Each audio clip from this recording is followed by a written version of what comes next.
ఇంకొక మాటను మనం జ్ఞాపకం చేసుకున్నాం పరిశుద్ధ గ్రంథం నుండి. కొరింథీయులకు రాసినటువంటి మొదటి పత్రిక 11వ అధ్యాయం. కొరింథీయులకు రాసినటువంటి మొదటి పత్రిక 11వ అధ్యాయం.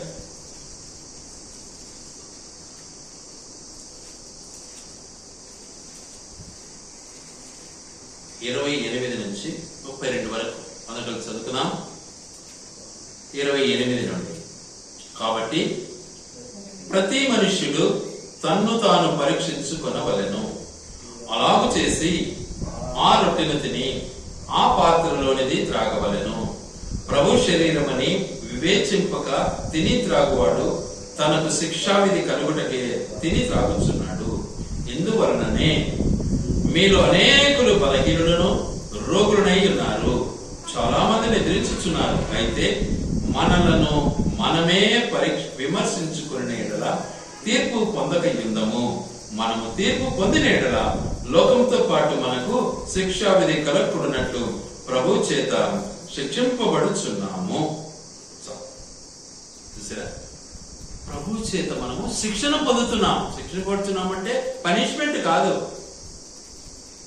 శిక్షణ నేర్చుకుంటున్నాం. అందుకే మొట్టమొదట అపోస్తలుడైనటువంటి పౌలు గారు ఏమంటున్నారంటే చాలా స్పష్టంగా మాట్లాడాడు. ఏమని మాట్లాడాడు?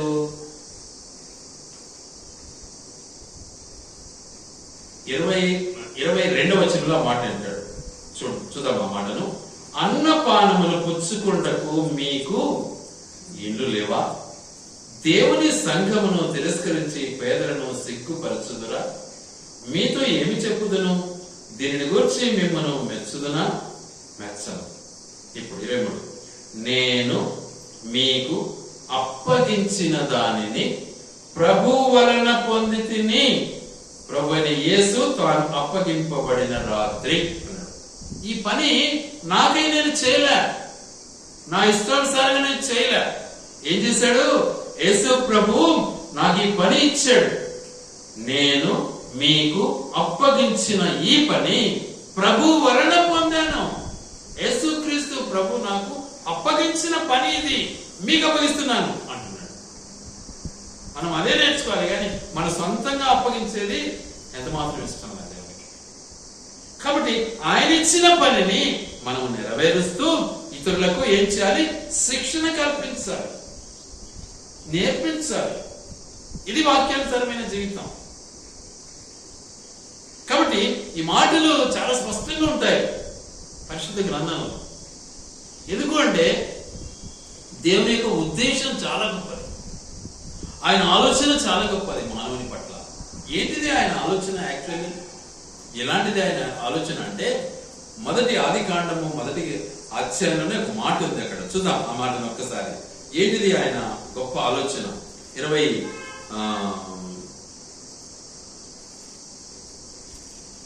27వ వచనం. దేవుడు తన స్వరూపమందు నరుని సృజించెను, దేవుని స్వరూపమందు వారిని సృజించెను, స్త్రీని గాను పురుషుని గాను వారిని సృజించెను. దేవుడు వారిని ఆశీర్వదించెను. చూసారా ఎలా సృజించారు? తనలాగా ఉండాలని సృజించాడు దేవుడు. తన మహిమైశ్వర్యము మనిషికి ఇవ్వాలని దేవుడు ఇష్టపడ్డాడు. తన గొప్పతనాన్ని దేవుడు మనిషికి ఇవ్వాలని ఇష్టపడ్డాడు. తనలాగానే ఉండాలని ఇష్టపడ్డాడు. అయితే మనిషి ఏమైపోయినాడు? పరిస్థితి ఏంటిది అంటే, వాస్తవానికి చెప్పాలి అంటే నిజంగా 5వ అధ్యాయం 1వ వచనం, ఆదికాండము 5వ అధ్యాయం 1వ వచనం. ఆదాము వంశావళి గ్రంథం ఇదే. దేవుడు ఆదామును సృజించిన దినమున దేవుని పోలికగా అతనిని చేశాడు. చూసారా, ఎవరి పోలిక ఇది? దేవుని పోలిక. ఈ పోలికను భయంకరంగా మనం దూషిస్తామే. ఈ పోలికను ఎంతగా దూషిస్తామండి? నువ్వు అటుటోని ఇటుటోని అది రకరకాల దూషణ. ఇది ఎవరి రూపం? ఇది ఈ దేవుని రూపాన్ని దూషించడం నీకు న్యాయమా? పరీక్షించుకో ఒకసారి. నువ్వు అవతల వ్యక్తిని దూషిస్తున్నావు అంటే నిన్నేం చేసుకుంటున్నావు?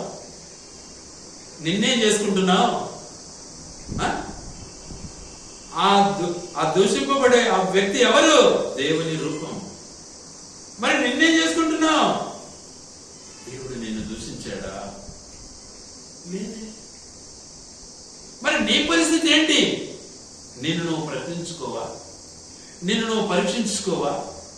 అందుకే ఇప్పుడు చదివాం కదా కొరింథీ మొదటి పత్రికలో ఏమంటాడు? మనలను మనమే పరీక్షించుకుని ఎడలా, మనలను మనమే విచారించుకుని ఎడలా, మనలను మనమే ఏమంటాడు ఇక్కడ? మనమే విమర్శించుకుని ఎడలా. చూసారా, మనము తీర్పులోనికి రాము, శిక్షకు వెళ్ళము, నరకానికి వెళ్ళము. మనల్ని మనం తీర్చుకోవడంలో ఎప్పుడు చూసినా అవతలోనే ఏలు పెట్టి చూపియడం తప్ప వేరేది ఉండదు మనకు. ఇదే మన విమర్శ. ఇది క్రైస్తవుడి జీవితమా? ఇది న్యాయమా? కాబట్టి ప్రతి మనుషుడు ఏం చేయాలంటున్నాడు? తను తాను పరీక్షించుకోవాలి. అందుకని వాక్యం సెలవిచ్చిన మాట ఏమంటుంది ఇక్కడ అంటే, ఏం చేశాడు? కాబట్టి ప్రతి మనుషుడు తను తాను పరీక్షించుకోవాలి. అట్టువలే 7వ వచనంలో ఏమంటున్నాడు? 15:7 లూకా 15:7లో ఏమంటున్నాడు? అట్టువలే మారు మనస్సు అక్కరలేని 99 మందిని విడిచిపెట్టేసినాడు. అవసరం లేదన్నాడు. ఎందుకు? వాళ్ళు మారు మనసు పొందారు, వాళ్ళకి నాకు సంబంధం లేదు. ఇప్పుడు ఎవరు కావాలి? నాకు మారు మనస్సు పొందని గొర్రె కావాలి. అందుకే ఇక్కడ అంటాడు, నీతిమంతుల విషయమై కలుగు సంతోషం కంటే మారు మనసు పొందు ఒక్క పాపి, ఒక్క గొర్రె, ఒక్క పాపి విషయంలో మారు మనసు పొందినట్లయితే నాకెంత సంతోషం. కాబట్టి మనము మనల్ని మనం పరీక్షించుకోకుండా చాలా మంది ఏం చేస్తారంటే, ఏం చేస్తారు తెలుసా? నువ్వు రక్షణ పొందినావా, నువ్వు మనసు పొందినావా, ఇట్లా ఏం పెట్టి చూపిస్తా అంటారు. ఏం ప్రయోజనం? నీ క్రియ వాడు తెలుసుకోవడానికి నిన్ను నువ్వు ఏం చేసుకోవాలి? పరీక్షించుకుంటూ క్రియకలే జీవించు. వాడు నిన్ను చూసి మారిపోతాడు. అది లేదు మనం. ఎప్పుడు చూసినా ఇదే ఏం బ్రతుకు మనది, ఏం బ్రతుకు బాధ వేస్తుంది. అందుకే యేసు ప్రభు ఏం చేస్తున్నాడు? వెదకి రక్షించడానికి వచ్చాను అంటాడు. 19:10లో ఏమంటాడు? నశించు దానిని వెదకి రక్షించడానికి మనుష్య కుమారుడు ఈ లోకానికి వచ్చాడు. లూకా 19:10లో ఆ మాట చాలా స్పష్టంగా ఉంది. నశించిపోతున్నటువంటి నిన్ను నన్ను రక్షించడానికి యేసుక్రీస్తు ప్రభుల వారు ఈ లోకానికి వచ్చాడు. కాబట్టి మారు మనస్సు అనేది చాలా అవసరం. మారు మనస్సు పొందాలి. ఒక్క పాప విషయమై మనము ఎల్లప్పుడూ కూడా సంతోషించేది నేర్చుకోవాలి. వాడంతేలే, వాడు చెడిపోవాలి, వాడు నాశనం కావాలి. ఎందుకండి ఈ భాష? దానివల్ల ఏ లాభం మనకు?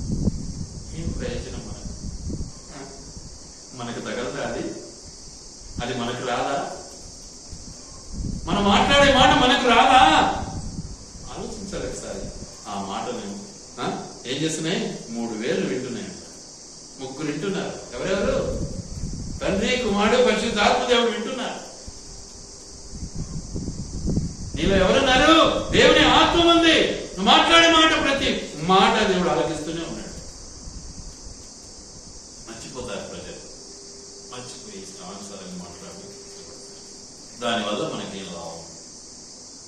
మరి ఆయన వలలో, ఆయన శరీరంలో మనం పాలు పొందాలి అంటే మనకేం కావాలి? ఒక పాపి విషయంలో సంతోషించడం నేర్చుకోవాలి. ఒక పాపి రక్షణ పొందినట్లయితే సంతోషంగా కనపరచుకోవాలి. ఆ పాపి కొరకు ఏం చేయాలి? అక్కడ అంటున్నాడు. ఏమంటున్నాడు చూద్దాం అన్నమాట. చూడండి దయచేసి 4వ వచనం. మీలో ఏ మనుషునికైనా 100 గొర్రెలు కలిగి ఉండగా వాటిలో ఒక్కటి తప్పిపోయిన అతడు 99 అడవిలో విడిచిపెట్టి తప్పిపోయిన ఏం చేశాడంట? తప్పిపోయిన గొర్రె దొరికే వరకు ఏం చేయాలి? వెతకడం ప్రారంభించాలి. వెతకాలి. ఇది మన బ్రతుకు. విశ్వసించిన నీకు దేవుడిచ్చినటువంటి బాధ్యత. ఇది పని, డ్యూటీ. ఆయన ఆ పని చేశాడు ఈ లోకానికి వచ్చి. ఆయన బాస్ లాగా లేడు. ఈరోజు పాస్టర్ అంటానే ఏమవుతారు? బాస్. బాస్లకు కావండి, సేవలోనే.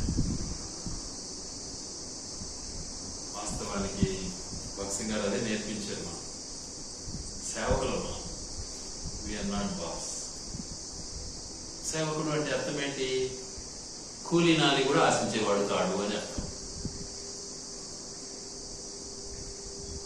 డబ్బు ఆశించేవాడు కాదు, లోకాన్ని ఆశించేవాడు కాదు, సేవ చేయాలి.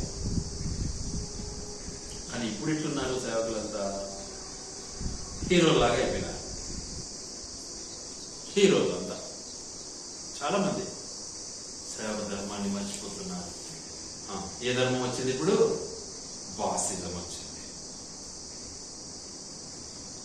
ప్రజలు కూడా వాళ్ళనే లైక్ చేస్తారు. ప్రజలు కూడా బాస్నే లైక్ చేస్తారు, సేవకుని లైక్ చేయరు, ఇష్టపడారు. ఏం కారణం? సేవకుడే ఏముంది చూడు, సేవకుడు ఎట్టున్నాడు, కారులో వచ్చినాడు, దిగినాడు, టిప్ టాప్ టాప్ టక్కు టక్కు చేసినాడు, టైలు కట్టినాడు, కోట సూట్ చేసినాడు, ఎట్టున్నాడు చూడు. పాస్టర్ అంటే అట్లా ఏసై ఏ టక్కు చేసినాడు, ఏసై ఏ సూటు బూట్ వేసినాడు, ఏసై ఏ కారులో దిగినాడు, ఏ హెలికాప్టర్లో దిగినాడు, ఏసైకు ఏ బండి ఉంది, కాలి నడకను నడిచాడు. ఇజ్రాయెల్ దేశం అంతా తిరిగాడు, కాలి నడకను నడిచాడు. పాలస్తీనాకు పోయాడు, ఐరోపా ఖండానికి వెళ్ళాడు, ఆసియా ఖండంతో తిరిగాడు. ఆలోచించాలి. గనుక దేవుని యొక్క ఉద్దేశం ఏంటిది అంటే, ఒక పాపి విషయంలో నీవు ఎంత ప్రయాసపడాలో ఒకసారి ఆలోచించు. ఎందుకంటే పాపిని రక్షించడానికి యేసుక్రీస్తు ప్రభు ఈ లోకానికి వచ్చింది. పాపము నుండి విడిపించి పరలోకానికి సిద్ధపరచడానికి యేసుక్రీస్తు ప్రభుల వారు వచ్చారు. ఆయన వచ్చిన తన ఉద్దేశాన్ని నెరవేర్చడానికి యేసుక్రీస్తు ప్రభుల వారు ఈ లోకానికి వచ్చాడు. అందుకనే యోహాను భక్తుడు ఒక మాట రాశాడు పత్రికలో, మొదటి పత్రిక, యోహాను మొదటి పత్రికలో ఒక మాట అంటాడు ఆయన. చూడండి 7వ వచనంలో ఏమంటుంది అంటే, 7వ వచనం, మొదటి అధ్యాయం 7వ వచనం. అయితే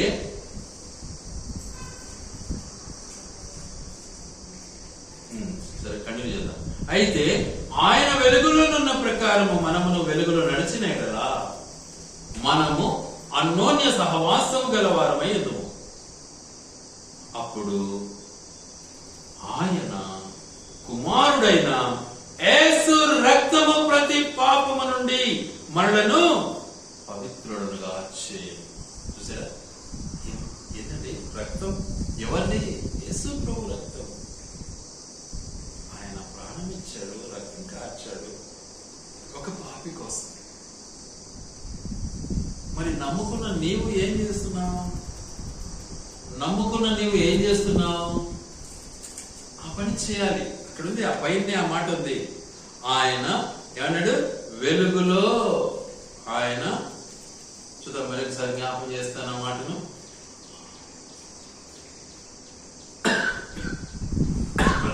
ఆయన వెలుగులోనున్న ప్రకారం మనమును వెలుగులో నడచిన ఎడల.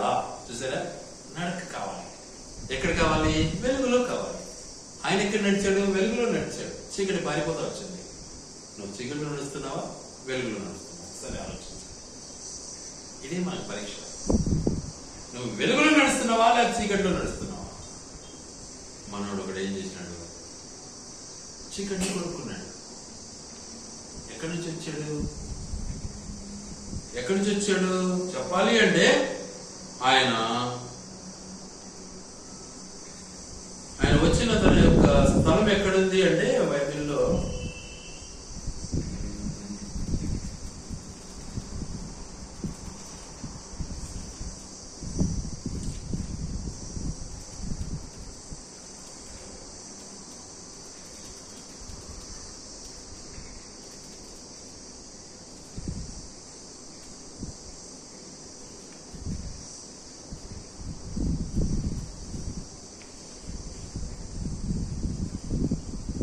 ఒక మనుష్యుడు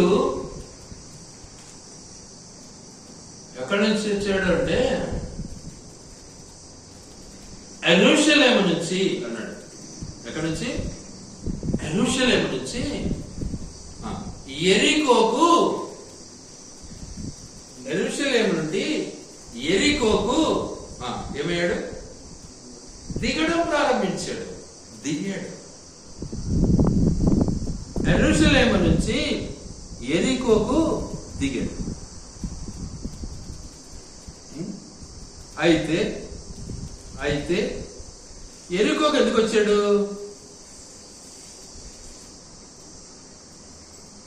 యెరికోకు ఎందుకు వచ్చాడు ఆయన? ఈరోజు భారతదేశం నుంచి, ఆంధ్రప్రదేశ్ నుంచి ఎక్కడికి పోతున్నారు? కోయిట్కి పోతున్నారు. ఎందుకు పోతున్నారు? డబ్బు సంపాదించుకోవడానికి పోతున్నారు. అంతే కదా? ఎలా సంపాదిస్తారో మనకు తెలియదు. అది ఎందుకంటే మనం కళతో చూడలే. చెప్పంగా విన్నాను చాలా వరకు. పరిస్థితి చాలా దుర్భరంగా ఉంటుందట అక్కడ. ఎవడు నిన్ను ముందు పెట్టుకోడట. వాడు నిద్రపోతా అంటే ఎట్లా చెప్తారు తెలుసా? నేనైనా లేరా అన్నాడంట. ఇంత చేత ఏయ్ ఇడా అంటారంట కాలుతోనే. అది మన వస్తువు. ఆడది కానీ మగోడు కానీ ఏయ్ కొట్ కొట్ అంటారంట కాలుతో.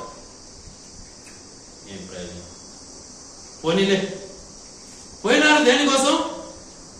డబ్బు కోసం. యెరికో జీవితం ఎలా ఉంటుంది? సువాసనతో కూడినటువంటి జీవితం అది. మనోడు ఆ నుంచి వస్తున్నాడంటే ఇక్కడ మనకు స్మెల్ వచ్చేస్తుంది, వాసన వస్తుంది. ఏంటి?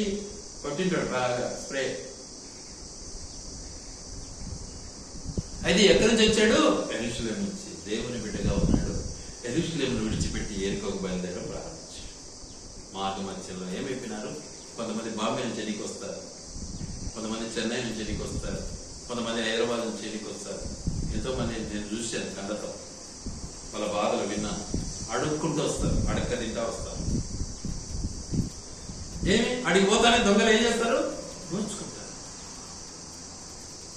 దోచుకొని కొర ప్రాణంతో వదిలిపెడతారు. మొత్తం డబ్బంతా లాక్కుంటారు. బొంబాయికి పోతానే లాఠీకి పోతారు. పోతానే ఏం చేస్తారు? డబ్బంతా తీసుకుంటారు, కొర ప్రాణంతో వదిలిపెడతారు. ఫినిష్. నేను చెప్పనక్కర్లా.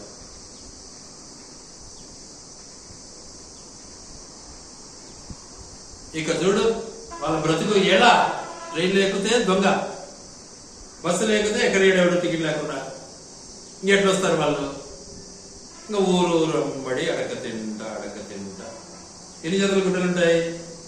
వేసుకునేది ఒక జతే ఉంటుంది. ఇంక అంతే. ఎన్ని రోజులు ఉంటుంది అది? అది సిరిగిపోతాయి. ఏమీ ఉతికేది లేదు, పాడలేదు, స్నానం లేదు, ఏం లేదు. మన బ్రతుకు ఎలా ఉంటుంది? అలాంటి వాళ్ళని చూశాను నేను కళ్ళతో. నాకు తెలిసిన వ్యక్తి, నా బంధువే ఆ విధంగా ప్రయాణమే వచ్చాడు. అడక్క తింటా.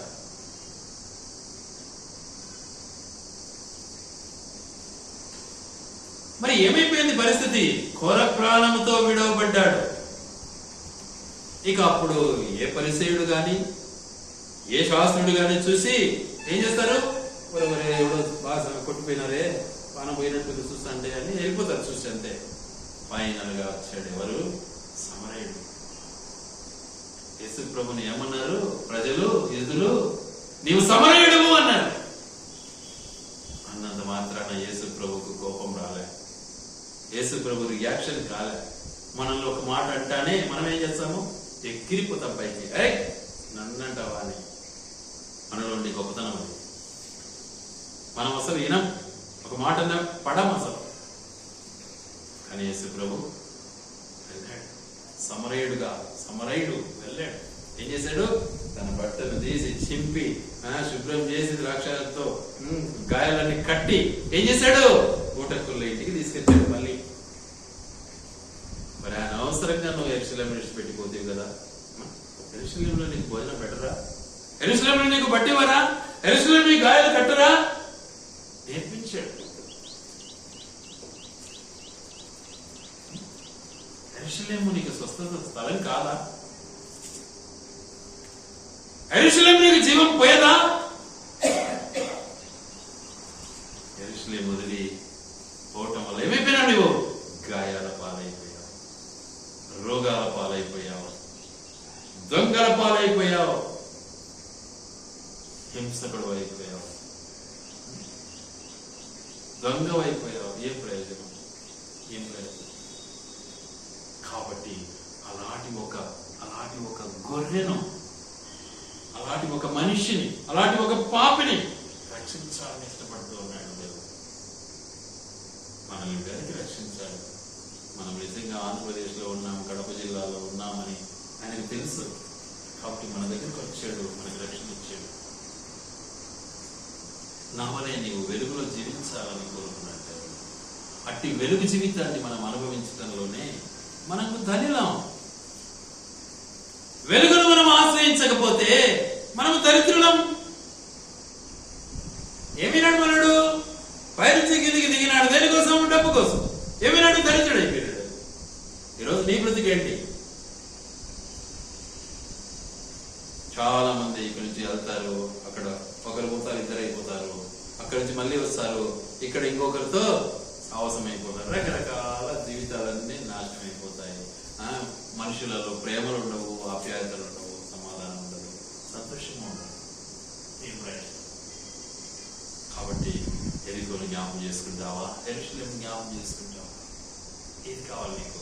అందుకే ఇక్కడ అన్నాడు, చాలా స్పష్టంగా మనతో మాట్లాడినటువంటి మాట ఏంటంటే, కాబట్టి ఏం చేయాలి మనము? ప్రతి మనుష్యుడు అంటున్నాడు, ప్రతి మనుష్యుడు తను తాను ఏం చేసుకోవాలి? రక్షించుకోవాలి. ఎందుకంటే మారు మనస్సు కలిగినటువంటి జీవితం ఎల్లప్పుడూ ఎలా ఉంటుంది? సంతోషంగా, సమాధానంగా ఉంటుంది. ప్రార్థించే సమయం కన్నీరు కారుస్తుంది. అందరి కోసం కన్నీరు కారుస్తుంది. కారుస్తున్నావా? ఆలోచించు ఒకసారి. ఎప్పుడైతే ఇక్కడ నువ్వు కన్నీరు కారుస్తావో అక్కడ నీ భాషలో బిందువులు ఏం చేస్తాడు? దేవుడు కృషి చేస్తాడు. అక్కడ నీకు కన్నీరు ఉండదు, ఆనందం ఉంటుంది, సంతోషం ఉంటుంది. గనుక దేవుడు మనకిచ్చిన గొప్ప ఆధిక్యతను మనం మర్చిపోకూడదు. వాక్యమేమో చాలా మంది చెప్తా పోతా ఉంటాయి, కానీ సమయం కాదు. సమయం ఎందుకంటే దానికి మనం ముగించుకోవాలా, మళ్ళీ నేను ప్రయాణం అయిపోవాలి, ఇవన్నీ చాలా ఉన్నాయి.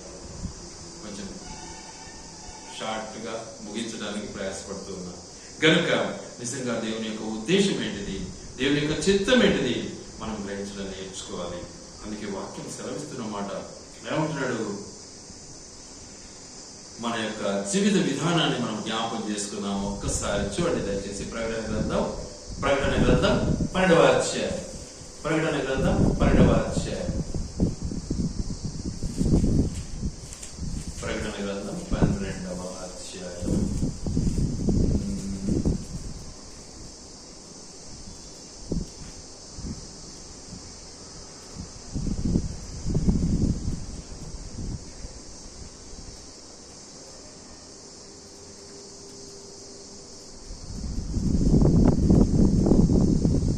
ముందు 12వ వచనం చదువుదాం.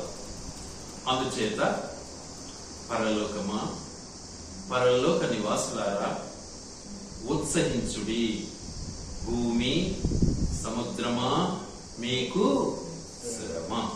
అపవాది తనకు సమయము కొంచెమే అని తెలుసుకుని బహుక్రోధము గలవాడై నీ యొద్దకు దిగి వచ్చి ఉన్నాడని చెప్పాను. ఎట్టున్నాడు సైతానుడు? క్రోధము గలవాడై, కోపం గలవాడై. నేను ఈడు ఉండగా నువ్వు యేసుప్రభువు పూజ చేస్తావా? నీకు యేసుప్రభువా నేనే కావాల్సింది? ఎవరు కావాలి? లోకమా పరలోకమా? ఏది కావాలి? ఈ రంగులు బాగలేవా? ఎంత చక్కగా రంగులన్నీ అమర్చినాం. ఈ బాగున్నాయా? అదేముందాడా? రంగే లేదు, అంత తెల్లగా ఉంటది. ఏంది నీ బ్రతుకు? నీ తెల్లదనం నీకు అవసరమా? రంగులమయం అవసరమా?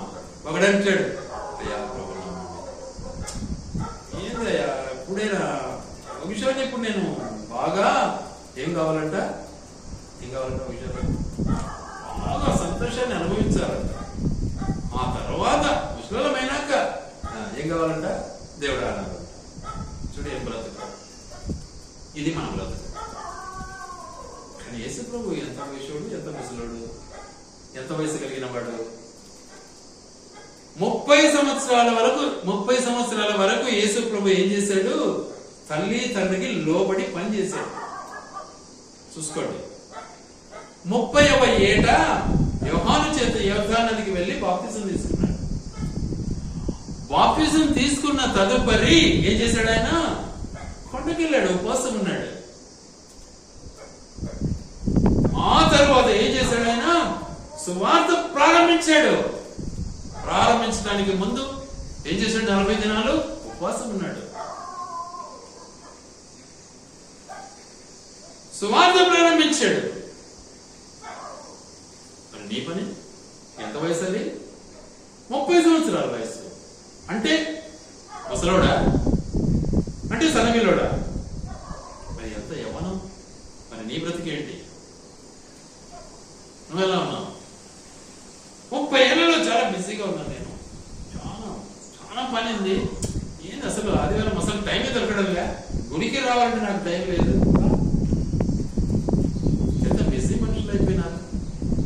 ఎవడిచ్చాడు ఈ బిజినెస్? ఎవడిచ్చాడు నీకు ఈ కండలు, ఈ మాంసము, ఈ శరీరము? ఎవరిచ్చారు నీకు? కాబట్టి మనల్ని మనం ఏం చేసుకున్నాం? పరీక్షించుకున్నాం. ఎందుకంటే మనం పరీక్షించుకునే పనులు ఆయన శరీరం ఎలాంటిది?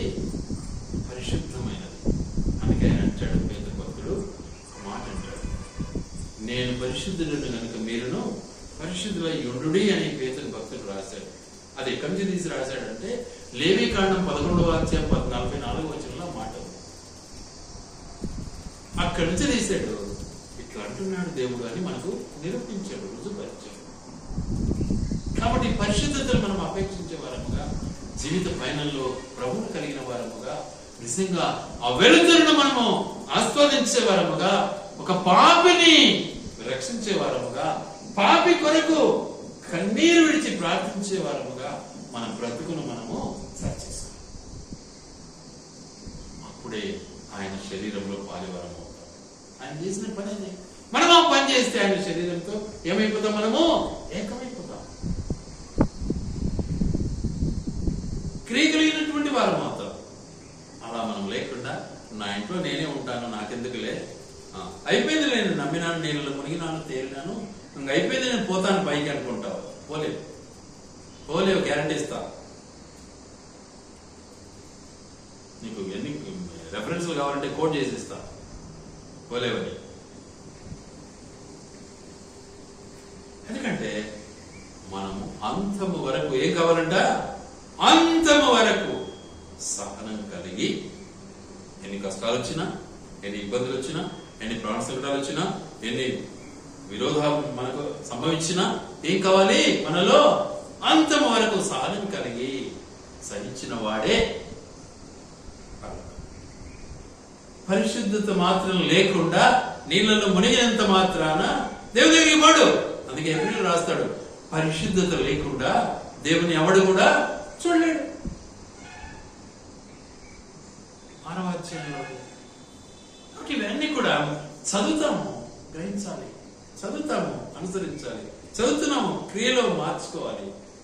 అలా లేకపోతే మనం వ్యక్తులమే. బైబిల్ మన చేతిలో ఉన్నంత మాత్రాన మన పరిశుద్ధమైతే కాదు. కాబట్టి మారాలి. దేవుడు మనకిచ్చిన సమయాన్ని మనం ఏం చేసుకోవాలి? సద్వినియోగం చేసుకోవాలి. సమయాన్ని కూడా మనం దొంగిలిస్తూ ఉంటాం. మన కొరకు ఎక్కువ సమయాన్ని వాడుకుంటాం, దేవుని కొరకు తగ్గిస్తాం.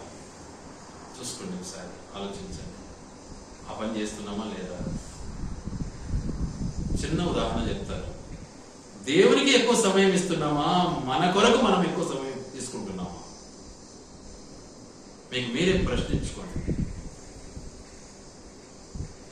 అన్ని తప్పు చేస్తున్నాం అసలు. మరి ఎలా దేవుని సన్నిధిని నేను అనుభవించగలను? ఎలా పరలోకించాలి? సమయం మనది కాదే, మన సొత్తు కాదు కదా. ఆత్మ మనది కాదు, దేవుడిది. మరి ఈ ఆత్మకు ఆయనకు లింక్ లేకుండా ఈ ఆత్మను వృధాగా వ్యర్థపరుచుకుంటున్నావు అంటే మరి ఎలా పరలోకం పోతావు? నీళ్ళు మునిగితే ఎంత పోతావా? చూసుకో, ఒకసారి అనుభవించడం నేర్చుకోవాలి. గనుక ఆ రీతిగా మనం నిజంగా ప్రభువులు కొనసాగినట్లయితే నిజంగా మనము సిద్ధంగా ఉంటాం. ఎందుకు సిద్ధంగా ఉండాలి అంటే మెలకువగా ఉండాలని వాక్యంలో ఉంది. మెలకువ. ఎప్పుడైతే నేను పరీక్షించుకుంటూ ఉంటావో ఏమైతావు? నువ్వు మెలకుని ఉంటావు. ఏమైనా తినడం, తాగడం, తనలాడడం, పడుకొని గురకలు చేయడం అంటే నీ ఇష్టం. ఎందుకు ఆ పదం వాడుతున్నాను అంటే యేసు ప్రభు ఎప్పుడు వస్తాడు, ఎలా వస్తాడు అంటే ఒక మాట ఉంది పరిశుద్ధ గ్రంథంలో. ఏమంటాడంటే ఆయన దొంగ వలె వస్తాడు అనింది. చూడండి, ప్రకటన గ్రంథం 16:16. ప్రకటన గ్రంథం 16:16. ఇదిగో నేను దొంగ వలె వచ్చుచున్నాను, తాను దిగంబరుడుగా సంచరించుచున్నందున జనులు తన దిశమలను చూతురేమో అని మెలకువగా ఉండి తమ వస్త్రమును కాపాడుకొనువాడు. ఏ వస్త్రము? ఈ గుడులు కాదు, ఈ కాదు. రక్షణ వస్త్రాలు కాపాడుకోవాలి. వస్త్రాలు చూపిస్తా కావాలంటే. యెషయా గ్రంథం వస్త్రాలు, యెషయా గ్రంథం 66.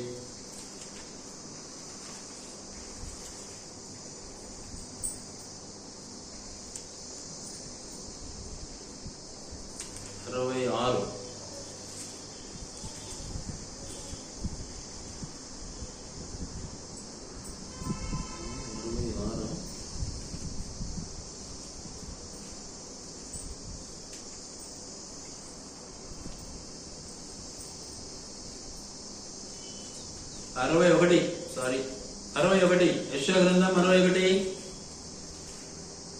3వ వచనం నుంచి చదువుకుందాం. 3వ వచనం చదువుదాం. సియోనులో దుఃఖించు వారికి ఉల్లాస వస్త్రములు, బూడిదకు ప్రతిగా పూదండ, దుఃఖమునకు ప్రతిగా ఆనంద తైలము, భారభరితమైన ఆత్మకు ప్రతిగా స్తుతి వస్త్రమును వారికిచ్చుటకును ఆయన నన్ను పంపి ఉన్నాడు.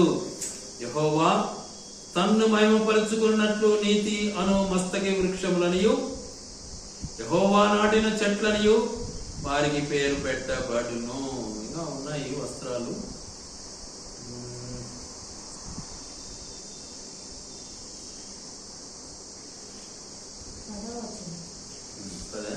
ఓకే. శృంగారమైన పాగా ధరించుకున్న పెళ్లి కుమారుని రీతిగా, ఆభరణములతో అలంకరించుకున్న పెళ్లి కుమార్తె రీతిగాను ఆయన రక్షణ వస్త్రములను నాకు ధరింపచేసి ఉన్నాడు. నీతి అను పై బట్టను నాకు ధరింపచేసి ఉన్నాడు. కాగా యెహోవాను బట్టి మహానందముతో నేను ఆనందించుచున్నాను. నా దేవుని బట్టి నా ఆత్మ ఉల్లసించుచున్నది. ఇంకా ఉన్నాయి వస్త్రాలు. తొందరగా బయటికి రాలే నాలో. ఎన్నో వస్త్రాలు ఉన్నాయి, రక్షణ వస్త్రాలు ఉన్నాయి. ఈ వస్త్రాలను మనం కాపాడుకోవాలి. తెల్లటి బట్టల పైన కింద వేసుకుని సరిపోతుందా? అది లోకానికి చూపిస్తావు అంతే, దేవునికి కాదు. దేవునికి ఏం కావాలా? హృదయ శుద్ధి కావాలా. హృదయ శుద్ధి గలవారు ధన్యులు, వారు దేవుని చూచెదరు. అలా లేకపోతే మన బ్రతుకు వేస్ట్. కాబట్టి ప్రతి మనుష్యుడు ఏం చేయాలా? ప్రతి మనుషుడు తను తాను పరీక్షించుకుని ఏం చేయాలి? ఆ యొక్క బలలో పాలు పొందడానికి సిద్ధపడతారు. దేవుడి మాటలు ఆయన వినికిడిలో దీవించునుగాక.